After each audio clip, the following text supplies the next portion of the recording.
कुछ महानुभावों के मुताबिक देश आजाद ही 2014 में हुआ। हार गए तो क्या हुआ, झोला उठा के चल नहीं देंगे, यही डटे रहेंगे। एक मजबूत विपक्ष के रूप में भारत की जनता की आवाज बुलंद करते रहेंगे। सुश्री प्रणीति शिंदे जी। अध्यक्ष महोदय, आपने मुझे बजट के ऊपर बात करने के लिए मौका दिया, मैं आपका तहे दिल से शुक्रिया अदा करती हूँ। हम भारत के लोग, जो हमारे संविधान की प्रस्तावना है, इन 4 शब्दों में भारत की ताकत और महानता छुपी है। न कोई जात, न धर्म, न भाषा, न पहराव, सिर्फ हम भारत के लोग। इसी में ही हमारी पहचान है और इसी में हमारी गरिमा बसी हुई है। पर पिछले कुछ सालों में इस पहचान को, इसी ताकत को धर्म की राजनीति से कमज़ोर बनाया गया है। आज 2024 के बजट पर बात करने के लिए आपने मुझे मौका दिया। मैं थोड़ा आपको इतिहास में ले जाना चाहती हूँ।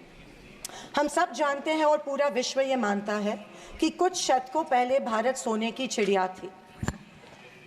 उस समय जीडीपी और इस प्रकार की चीज़ें नहीं थी, पर भारत इकोनॉमिकली और कल्चरली विश्व की एक महाशक्ति थी। और हम ये भी जानते हैं कि भारत में शूरवीरों की कोई कमी नहीं थी। बावजूद इसके मुट्ठी भर हमलावरों ने हमें कई बार लूटा, और न सिर्फ लूटा, हमें सैकड़ों साल गुलाम बनाए रखा। ऐसे क्यों हुआ? पहले मुगल, फिर अंग्रेज ने भारत पर राज किया। ये वो कर पाए क्योंकि सोना, चांदी, हीरे जवाहरात, पैसे की कोई कमी नहीं थी। लेकिन कमी सिर्फ एक बात की थी, और वो थी सामाजिक एकता की। धन, दौलत, ताकत कुछ मुट्ठी भर राजाओं और समाज के ठेकेदारों के पास थी। 90% समाज प्रताड़ित था, और मैं ये कहूँगी कि जानबूझकर इन्हीं समाज के ठेकेदारों के द्वारा देश गरीब रखा गया था। आज हमारा देश दुनिया की 5वीं लार्जेस्ट इकोनॉमी है, और मुझे ये उम्मीद ही नहीं बल्कि पूरा विश्वास है कि हम जल्द ही दुनिया की पहले नंबर की इकोनॉमी बनेंगे, क्योंकि इसके प्रगति की मजबूत नींव स्वतंत्रता के बाद के सरकार ने रखी थी। पर इसी के साथ आज हम सामाजिक तौर पर जात, पात, धर्म की शाखाओं में बिखरते जा रहे हैं, कमज़ोर होते जा रहे हैं। फाइनेंशियल इनइक्वालिटीज़ बढ़ती जा रही है। पैसा और सत्ता कुछ चंद ठेकेदारों के पास संचित हो रहा है, या मैं ये कहूँगी कि सत्ता की लालसा में ऐसा करवाया जानबूझ के जा रहा है। मेरी ये सब बातें कहने का तात्पर्य यही है कि समाज की प्रगति सिर्फ मजबूत इकोनॉमी से ही नहीं, समाज की एकता में है, और हमें इतिहास में हुई गलतियों को दोहराने से बचना चाहिए। बीजेपी पिछले 1 दशक से सत्ता में है, पर इनके मुताबिक आज भी हिंदू खतरे में है। क्या ये हकीकत है, या फिर बीजेपी हिंदुओं को इस डर में रखकर अपनी राजनीति चमका रही है? आप बताएं, जो संस्कृति हजारों साल गुलामी के जंजीर में जकड़ी पड़ी है, रहने के बावजूद जिंदा है, जिंदा ही नहीं सारे विश्व में अपना डंका बजा रही है, वो खतरे में कैसे आ सकती है? पर फिर सोचने पर मुझे महसूस होता है कि बीजेपी और उनकी नीतियां की वजह से हिंदू खतरे में है। एक नदी के बहाव की तरह बहती चली आ रही हमारी हिंदू संस्कृति है। सामने आने वाले हर कट्टरता के पहाड़ों को काटते हुए, हर पत्थर के सेंध लगाते हुए वो बह रही है। उसके बहाव को ना कोई तलवार काट सकती है, ना ही कोई पहाड़ रोक सकता है। पर आज दुर्भाग्यवश उसी नदी के बहाव रोककर कट्टरता में ढालने की कोशिश की जा रही है, और मैं समझती हूँ कि यही भारतीय संस्कृति के पतन का कारण बन सकता है। अध्यक्ष महोदय, डॉक्टर बाबा साहेब अम्बेडकर ने बनाए गए संविधान के बदौलत पिछड़े और दलित वर्ग को आरक्षण के जरिए समाज में स्थान और सम्मान मिला, पर आज वह आरक्षण भी इनके नजरों में खटक रहा है। इसीलिए सभी सरकारी और निम्न सरकारी कंपनीज का प्राइवेटाइजेशन करके इनडायरेक्टली आरक्षण खत्म करने का षड्यंत्र बीजेपी कर रही है। स्पीकर सर, इनके मुताबिक गए 2014 के पहले कोई भी अच्छा काम देश में नहीं हुआ, और कुछ महानुभावों के मुताबिक देश आज़ाद ही 2014 में हुआ। खैर, आप कितनी भी कोशिश कीजिए, लेकिन इस सच्चाई को नहीं झटला सकते कि आज जो भारत चांद पर पहुंचा उसकी नींव इसरो के रूप में पंडित नेहरू जी ने रखी थी। 2014 से बीजेपी अपने झूठे प्रोपेगेंडा से कांग्रेस की लेगेसी को मिटाने की पुरजोर कोशिश कर रही है, पर इनकी लाखों नॉन बायोलॉजिकल कोशिश के बावजूद दुनिया इस देश को नेहरू गांधी का देश ही मानेगी। ये दुनिया की किसी भी कोने में जब जाते हैं तो इनको गांधी जी के प्रतिमा के सामने ही नतमस्तक होना पड़ता है। ऐसी सरकार और ऐसे वित्त मंत्री से हम क्या उम्मीद करें जो प्याज के बढ़ते दाम के सवाल पर कहती है कि दाम बढ़ते हो तो बढ़ने दो, मैं प्याज नहीं खाती। स्कूल कॉलेज के फीस बढ़ते हैं तो बढ़ने दो, हम शिक्षा नहीं भक्त बढ़ाते हैं। पर फिर भी जनता की प्रतिनिधि होने के नाते मेरा दायित्व है कि मैं लोगों के प्रश्न इस सदन में समक्ष पेश करूं। अध्यक्ष महोदय, पंतप्रधान किसान सम्मान योजना के बारे में मैं बोलना चाहती हूं। पंतप्रधान किसान योजना के माध्यम से किसानों को सालाना 6,000 रुपए दिए जाते हैं। 2,000 रुपए 3 इंस्टॉलमेंट्स में दिए जाते हैं। 2,000 रुपए दिए जाते हैं, लेकिन 18% फर्टिलाइजर्स के सैक पे उनको जीएसटी के माध्यम से देना पड़ता है। एक किसान एक साल में कम से कम 1 लाख के फर्टिलाइजर खरीदता है, तो आप 6,000 रुपए देते हो लेकिन 18,000 उनसे लेते हो। ये किस तरह की नाइंसाफी हुई उस किसान पे? आप मजाक उड़ा रहे हो उस किसान का। 6,000 रुपए देते, 18,000 रुपए जीएसटी के माध्यम से लेते हो। जब यूपीए की सरकार थी तब फर्टिलाइजर्स और औजारों पे से जीएसटी एग्जेम्प्ट की गई थी। मेरी मांग है कि 2,000 रुपए का जो अमाउंट है, जो 6,000 सालाना मिलते हैं, वो बढ़ा के 12,000 किए जाने चाहिए।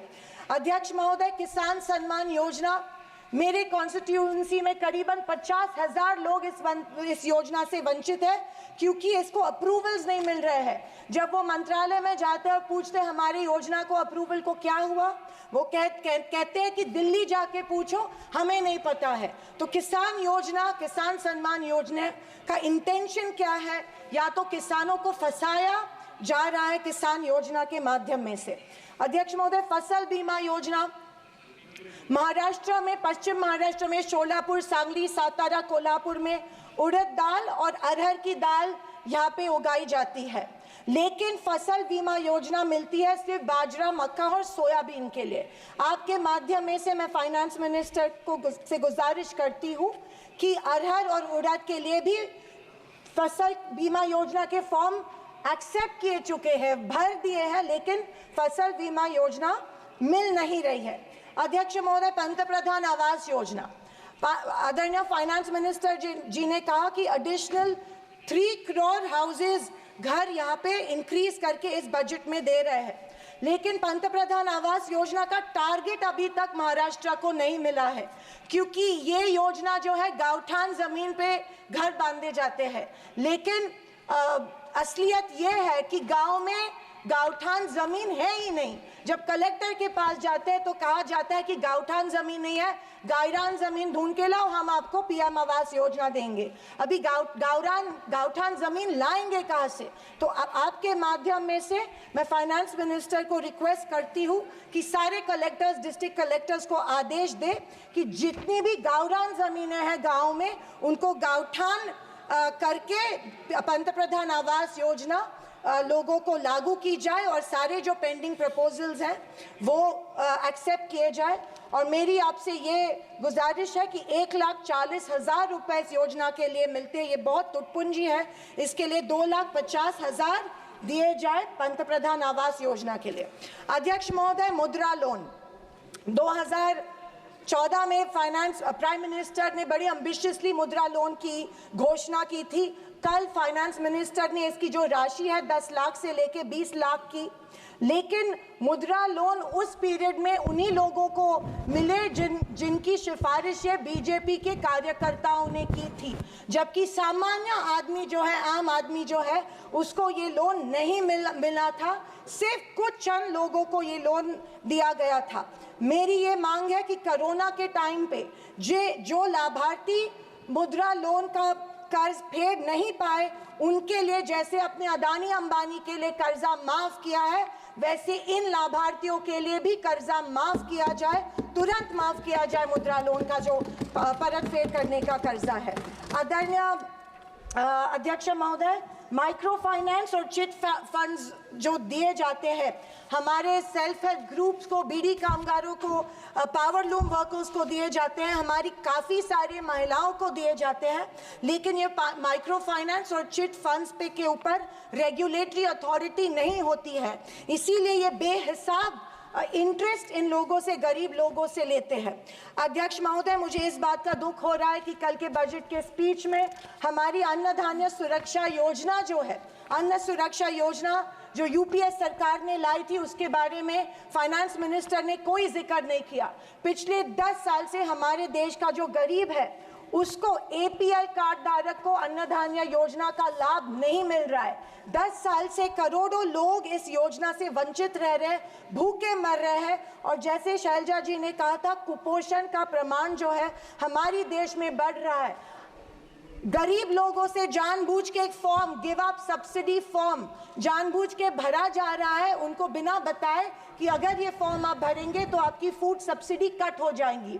ये जबरदस्ती उनसे ये फॉर्म भरवा रहे हैं ताकि उनको इस योजना जो कि कांग्रेस की योजना थी उसका लाभ न मिले, और इसके वजह से ढेर सारे लोग भूखे हमारे देश में मर रहे हैं। मैं फाइनेंस मिनिस्टर से ये गुजारिश करती हूँ कि एपीएल कार्ड धारक को तुरंत इस योजना का लाभ मिला जाए और सारे के सारे जितने भी लोग हैं उनको धान मिला जाए। अध्यक्ष महोदय, कल के स्पीच में आंध्र प्रदेश और बिहार के ऊपर बहुत प्यार जताया गया। मुझे उस बात से कोई कंप्लेंट नहीं है, पर महाराष्ट्र से इतनी नफरत क्यों नहीं महाराष्ट्र की तरफ उतना ही प्यार जताया गया जो बिहार और आंध्र प्रदेश के जताया गया? क्योंकि उनको पिछले लोकसभा में कम सीटें मिली, या शायद उनको अंदाज़ा आया कि आने वाले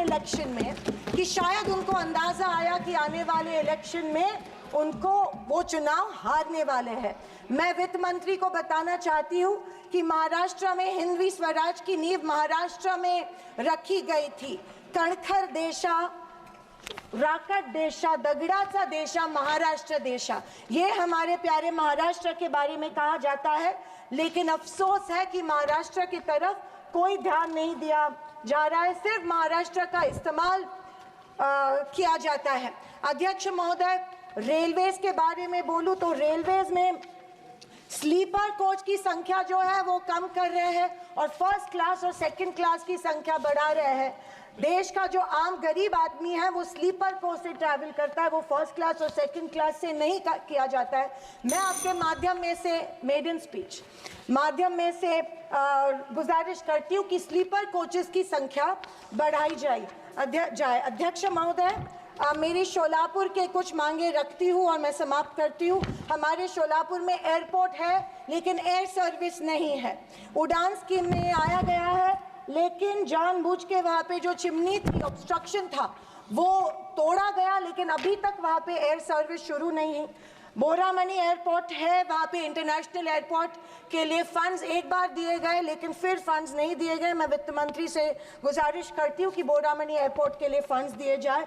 मंगलवेढ़ा जो हमारा तालुका है, वहाँ पे जो इरिगेशन स्कीम है, वहाँ के 35 गांव जो है वो पानी से वंचित है। मैं विनती करती हूँ कि वो गांव के लिए भी आप इरिगेशन स्कीम जल्द से जल्द अप्रूव करें। अंत में मैं यही कहना चाहती हूँ कि बीजेपी विपक्ष की अवहेलना कर रही है कि हमें इतनी सीट्स मिली, जनता ने अस्वीकार किया, पर आपके 400 पार का क्या हुआ? पर मैं उनसे कहना चाहूँगी कि हम स्वीकार करते हैं कि सरकार बनाने के लिए पर्याप्त सीट्स नहीं जीत पाए। हाँ, हम हमारी बातें जनता को बेहतर तरीके से शायद नहीं समझा पाए, लेकिन ये भी कहना चाहूँगी कि हार गए तो क्या हुआ, झोला उठा के चल नहीं देंगे, यही डटे रहेंगे। एक मजबूत विपक्ष के रूप में भारत की जनता की आवाज बुलंद करते रहेंगे, सिर्फ और सिर्फ इस देश के लिए और इस देश के जनता के लिए। और आखिरी कुछ शब्द कह के मैं समाप्त करना चाहूंगी कि सत्ता की लालच में न फैलाओ समाज में ध्रुवीकरण का रोग। सत्ता की लालच में न फैलाओ समाज में ध्रुवीकरण का रोग। आपकी हस्ती मिटा देंगे हम भारत के लोग। जय हिंद, धन्यवाद, जय महाराष्ट्र।